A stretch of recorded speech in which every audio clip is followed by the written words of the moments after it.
Civilization as we know it might never have evolved if our ancestors had not developed speech, the ability to control fire, and had they not developed the bow and arrow.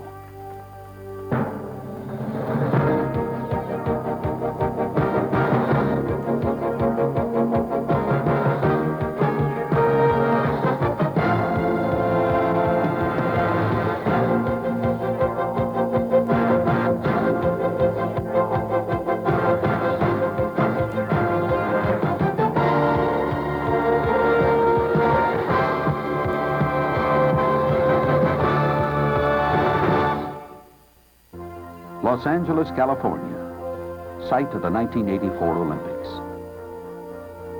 Here, archers from around the world gathered to prove once again that archery, born in the forest's primeval, perfected by hunters, soldiers, and sportsmen down through the ages, is indeed a skill of the mind, body, and spirit.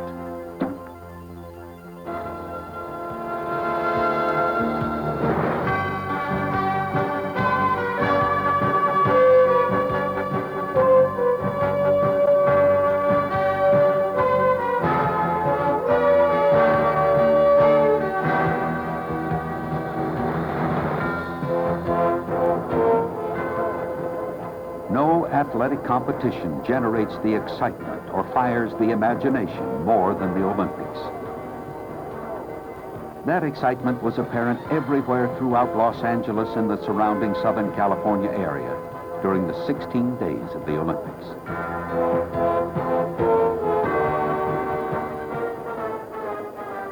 The Olympic Archery competition, held at El Dorado Park in Long Beach, drew a surprisingly large sellout crowd of over 36,000 people during the four-day meet. On the field, another record was set. 109 archers, 62 men and 47 women, representing 35 countries. But thanks to Commissioner Jim Easton, a crack staff, and 400 volunteers, the 1984 Olympic archery competition ran smoothly. Former Olympic gold medalist Darrell Pace was favored slightly over teammate Rick McKinney, the 1983 world champion.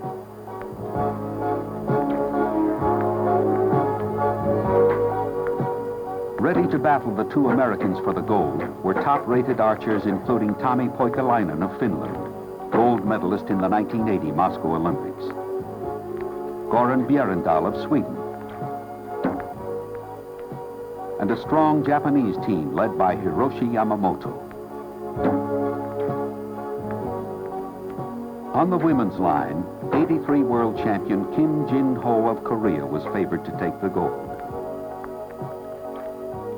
But eyes were also on Pavi Merilotto of Finland, Trina King, Benita Eads, and Ruth Rowe of the United States. And there was the relatively unknown team from the Republic of China.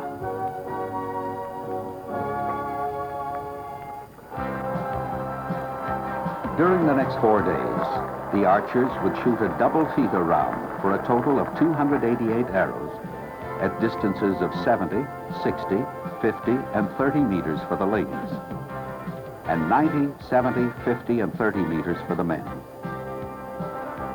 The challenge? To shoot the most arrows into the bullseye, the inner gold circle, for the highest score, a 10.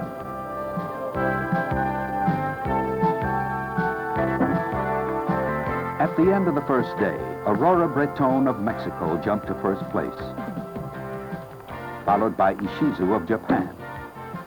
But the surprise of the day came from Seo Hyang-soon of Korea, a relative newcomer. Seo shot 2 strong first rounds to lock down third place. In the men's competition, as expected, Pace was in first place, with McKinney a close second.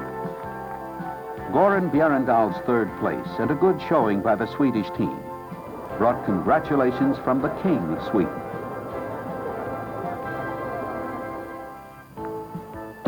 The equipment used by today's Olympic archer is a product of space-age technology. This year, a new, lighter aluminum carbon arrow took its place alongside the traditional aluminum arrows. Precision manufacturing ensures the high arrow-to-arrow consistency of weight and stiffness necessary for tournament competition. The recurve bow is the only type of bow permitted in the Olympics. Accessories permitted include stabilizers, which help steady the bow during shooting. A sight assists the archer in making windage and elevation adjustments. Modern equipment helps create a consistency and predictability for today's archers in delivering arrows to the target. But the human element is the final factor in determining accuracy.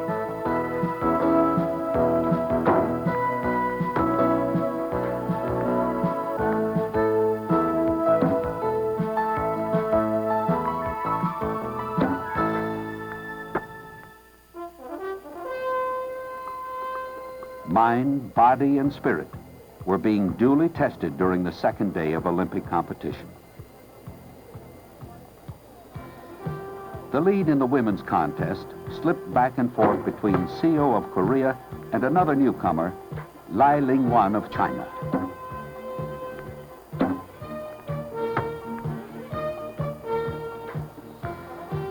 After a poor start the first day, Kim worked her way back up to third to join teammate Seo in a push for the gold.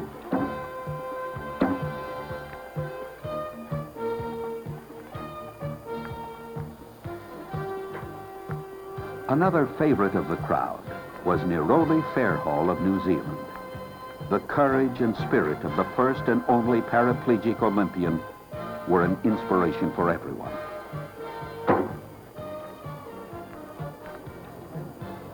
In the men's competition, the expected challenge from McKinney was never realized, as pace forged ahead to a commanding 22-point lead. But McKinney did manage to hold off challenger Poikalainen of Finland to retain second place. McKinney, 6 times U.S. champion, got his start in archery in the JOAD program. It had a tremendous effect on my archery career. I started shooting in the Junior Olympic Archery Development Program back in 1966 and was one of the first 5 Olympians. From JOAD, I developed a very sound foundation in archery. Today, future champions are being developed in Junior Olympic Archery Development programs throughout the United States.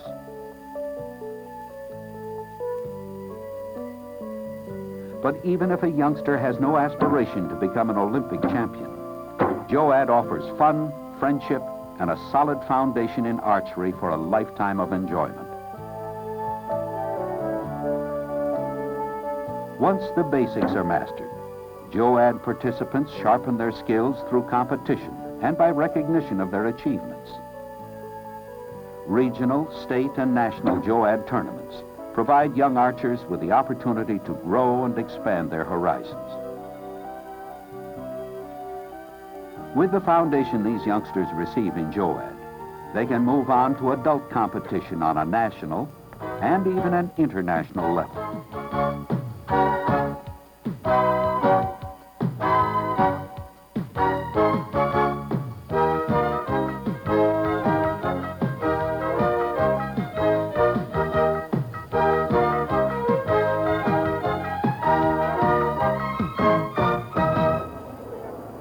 Day 3.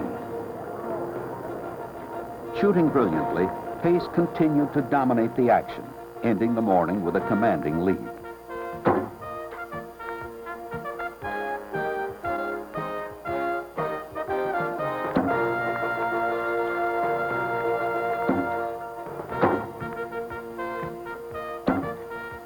Every time Pace stepped up to the line, it was easy to see he was in charge of his inner game. I shoot in what's called the subconscious mind.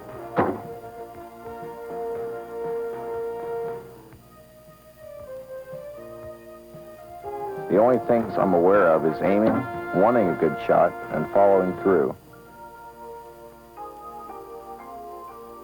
You develop the subconscious just by shooting thousands of arrows.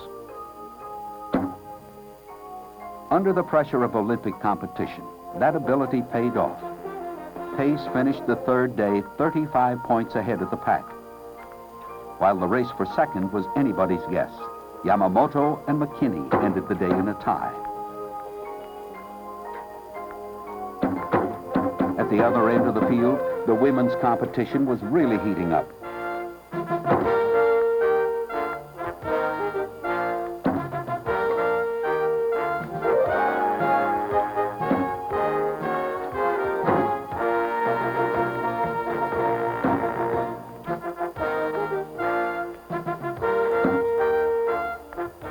Seo succeeded in establishing a new Olympic record for the double 70-meter distance FITA. But by the end of the day, Lai of China was in first. Seo and Kim of Korea were tied for second, just 7 points back. Interested spectators were IOC President Samaranch, FITA President Rasconi, and Olympic Archery Commissioner Easton.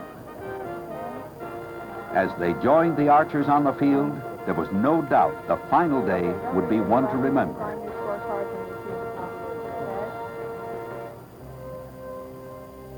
Day 4. As the final day of competition began, the battle for the silver between McKinney and Yamamoto continued.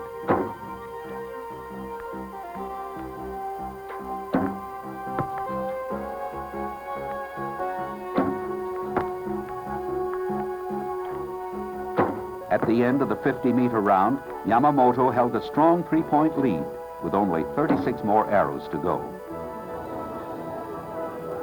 Luann Ryan, 1976 American gold medalist, and 4,500 other fans watched as the women's lead slipped back and forth between China's Lai and Korea's Seo.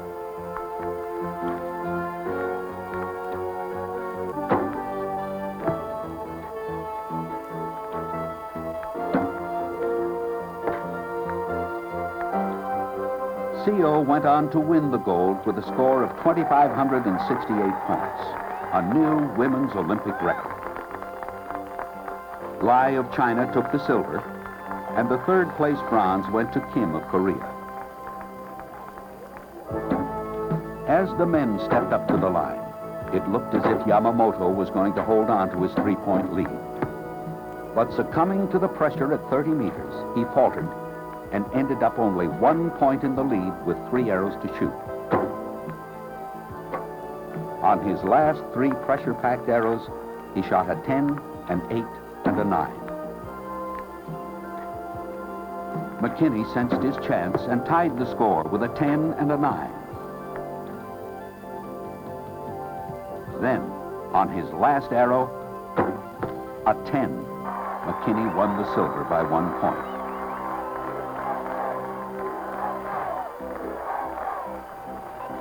"52 points ahead of the field, Pace bettered his own Olympic record with a score of 2,616 points, a new Olympic archery record.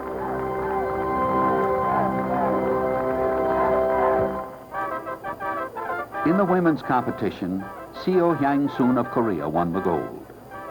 Lai Ling-hwan of China was second. Kim Jim-ho of Korea third. For the men's competition, Darrell Pace of the United States won the gold. Rick McKinney of the United States was second.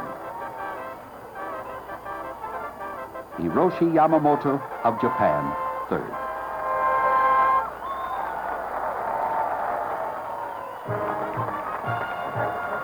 Every Olympic archery record was broken here at the most glorious Olympics in history.